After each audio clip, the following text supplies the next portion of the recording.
কৰিছে চিলুক চৰকপাৰা ফুটবল দল, বনাম বাঙালপাৰা ফুটবল দল। ইতিমধ্যে দুয়োটি দলক সাজু হ'বৰ বাবে বিনম্ৰভাৱে অনুৰোধ জনাইছোঁ। খন্তেক সময়ৰ পিছতে আমি উক্ত খেলখন আৰম্ভ কৰিবলৈ ল'মহি। সেয়েহে দুয়োটি দলৰ খেলুৱৈসকলক সাজু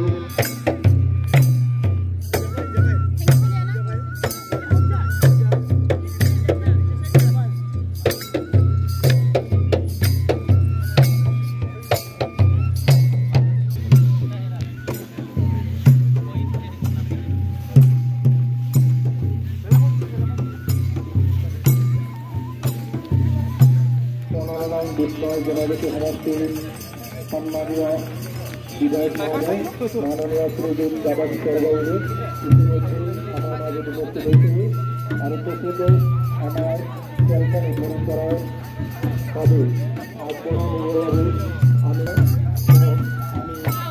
খেলখনৰ আয়োজন কৰিবলৈ অনুৰোধ জনাইছোঁ। কৰ্মচাপৰ অট'নমাছ কাউন্সিলৰ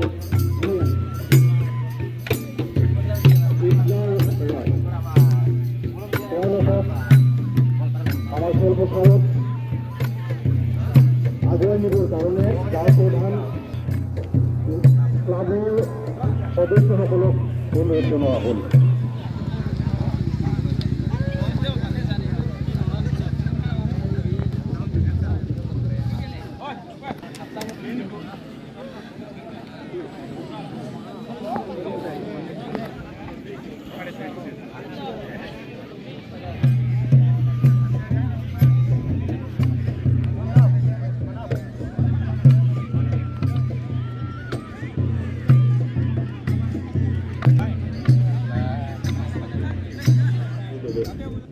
এয়া আমাৰ উদ্বোধক মহোদয়।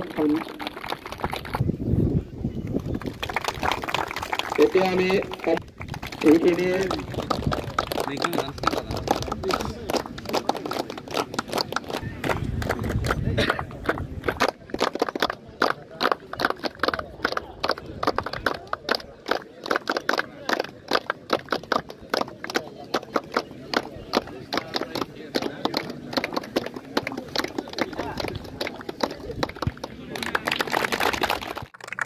মাননীয় শ্ৰীযুত তুকাৰাম ৰায়দেৱ, তেখেতে আমাৰ এই মহিলা ছোৱালী ফুটবল খেলখন উদ্বোধন কৰিবহি।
Masa di situ buat terlibat.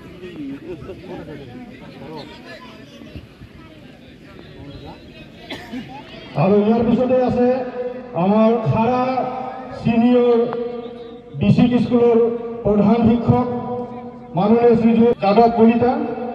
এয়া যাদৱ কলিতা আমাৰ পৰিচিত বুলি ক'ব পাৰি। আমি আমাৰ গাঁওখনত যিহেতু ডেইলি আহে, স্কুলত আহে বাৰু, এখন আমি গোলাম বিহুৱান গামোচাৰে সম্বৰ্ধনা জনাম।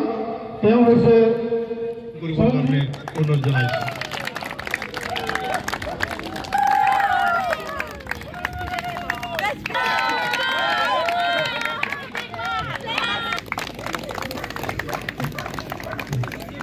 এতিয়া ফুটবল দলে বঁটাটি গ্ৰহণ কৰিছে।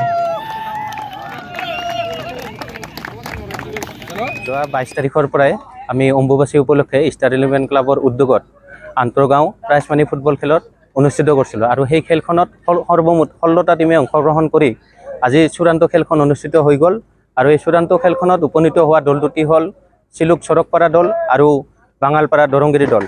এতিয়া বৰ্তমান সেই খেলখন শেষ হৈ চিলুক চৰকপাৰা দলে জয়লাভ কৰিবলৈ সক্ষম হ'লে আৰু বেষ্ট প্লেয়াৰ হিচাপে চিলুক চৰকপাৰাৰ চিৰঞ্জিত ৰাভাই বেষ্ট প্লেয়াৰৰ পাবলৈ সক্ষম হয়। আৰু সেই খেলখন হোৱাৰ আগমুহূৰ্তত আমি এখন